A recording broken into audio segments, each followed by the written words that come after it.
Hello, guys. This is the news update, episode number 9. Hope you have seen the last episode of Lakshadweep, where we discussed the entire thing in detail. So, this is like Maharashtra prepares for the third wave as COVID hits 8,000 children in one single district. Okay, so it's something serious, and already the state is infected with a lot of cases compared to any other state. The highest number of cases, the highest number of fatalities, everything is there in Maharashtra. So, we'll discuss two things. One is about this particular news, and also the major question which everybody has, like what is the meaning of this wave and will number 3 come? Okay, we are telling first wave, second wave, third wave. In different countries it's like different waves, different states within India itself is different waves. So we have to know the meaning of that. Okay, so we have taken from a few newspaper articles and some TV interviews. So based on that we have prepared this. So we'll discuss that. So what is a wave in an epidemic? Okay, in general, so there is no textbook definition of what constitutes a wave in an epidemic. The term is used generally to describe the rising and declining trends of infections over a prolonged period of time. The growth curve resembles the shape of a wave. Historically, the term was used to refer to the seasonality of the disease. Several viral infections are seasonal in nature and they recur after fixed time intervals. Infections rise and then come down only to rise again after some time. Okay, so when it goes up and down like this, that is called as wave. Okay, that's the literal meaning of wave. Okay, so COVID 19 has continued relentlessly for the last 1.5 years, but in every geography, there has been period of surge that has been followed by a relative lull. So it is going up and it is going to like nil also. So that up and down. In India, so far, there have been two very distinct period of surge separated by a prolonged lull. Smaller regions within a country, a state or a city, for example, would have their own waves. Okay, I'll show you the graphs also. Like Delhi, for example, has experienced four waves till now. Okay, there the cases like even like Maharashtra had lesser earlier. Okay, but Delhi had very high number of cases.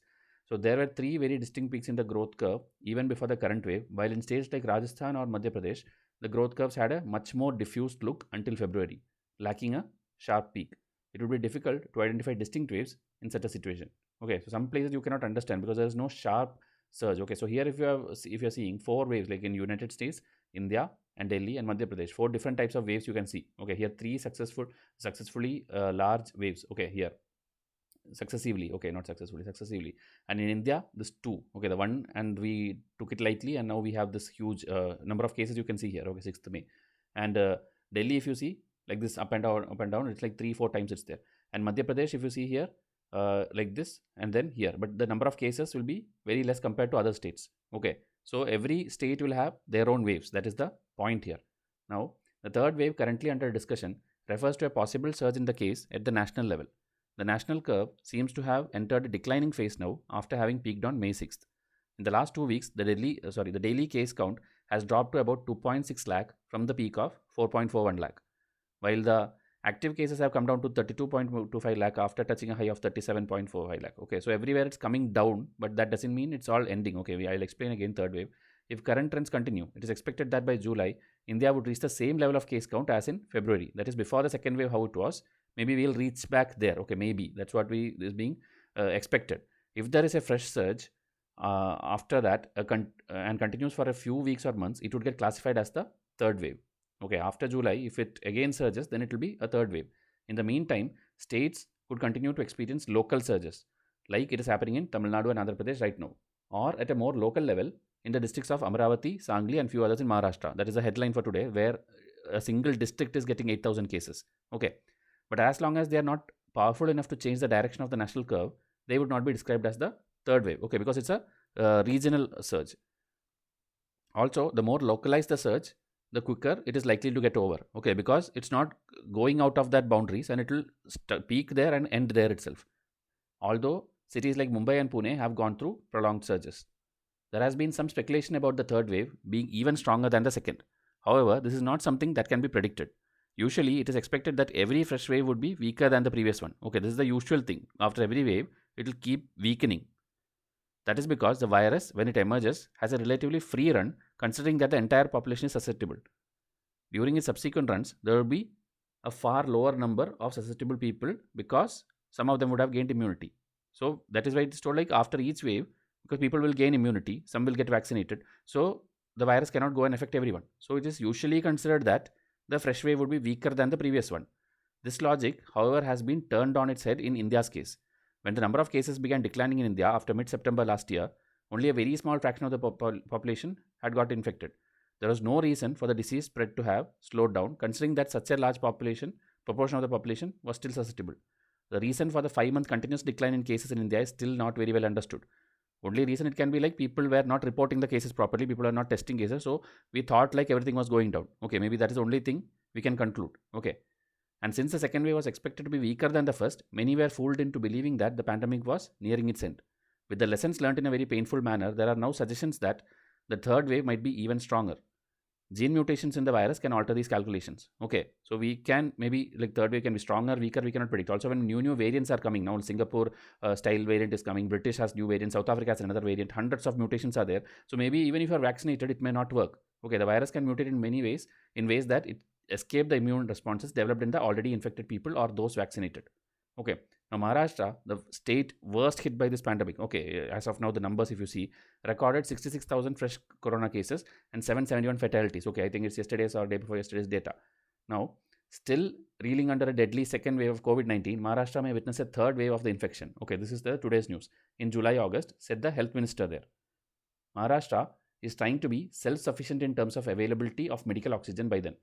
Chief Minister stressed upon setting 125 PSA, that is pressure swing adsorption plants, for generating medical oxygen at the earliest for treating patients with mild to moderate COVID-19 infection. So they are trying to take steps now itself so that a third wave when it comes, we are prepared for it. So Maharashtra is facing a shortage of the medicines also. Okay, the remdesivir medicines, whatever they need, this much 10,000 vials are short. Okay, which is used to treat critical COVID-19 patients. 8,000 children now contracted COVID-19 in May in Maharashtra's Ahmednagar. And in that, up to 95% children have been found to suffer from asymptomatic or mild COVID, 5% from moderate, and only 1 to 2% from severe COVID. This is how the statistics is in that particular district. COVID-19 ward is now being designed. Okay, it's being prepared in Maharashtra's Sangli district. We have prepared this COVID ward for kids so that if and when the third wave comes, we are prepared. And kids will not feel they are in hospital, but instead will feel like they are in a school or nursery. So a child-specific ward is being prepared and made. The Maharashtra Health Minister announced the setting up of a pediatric task force also, comprising 13 experts from the state, to prepare for the third wave of COVID-19 pandemic in which children are likely to get affected.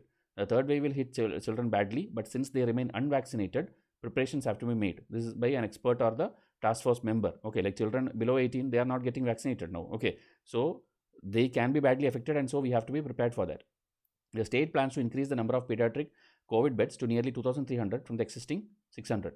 Chief Minister informed that he has told business houses and corporates that if they spend on setting up COVID-19 related facility, the money will be considered CSR expenditure. You should know something called corporate social responsibilities there in our country. Okay, it's a very, very good thing. Okay, the more richer the people you are, the more crores of rupees you are going to donate for socially needed causes. Okay, maybe it's planting trees or maybe setting up hospitals, anything which is good for the social people.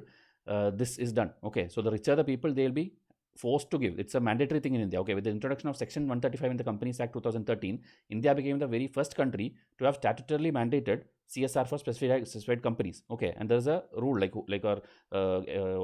eligibility, like who is eligible for that. The act requires companies with a net worth of rupees 500 crore or more, or turnover of 1,000 crore or more, or a net profit of 5 crore or more during the immediately preceding financial year. If your company falls under any of this, you have to spend 2% of the average net profit of the immediately preceding 3 years. In 3 years before to this year, what all profit you made, in that 2% of that you have to spend it. And when you take like big companies like Reliance or any Adani Group or any big group, if you take, their 2% will be in crores. Okay, it will be very huge. So that much will go into CSR. And it's mandatory. So now they have told, like the government has told, like if you put COVID-19 facilities, that's also considered as a CSR activity, because there are a list of things which you can consider CSR. You cannot simply donate it here and there and just show in papers like, yeah, we have done CSR. Okay, so COVID-19 activities is also listed under CSR.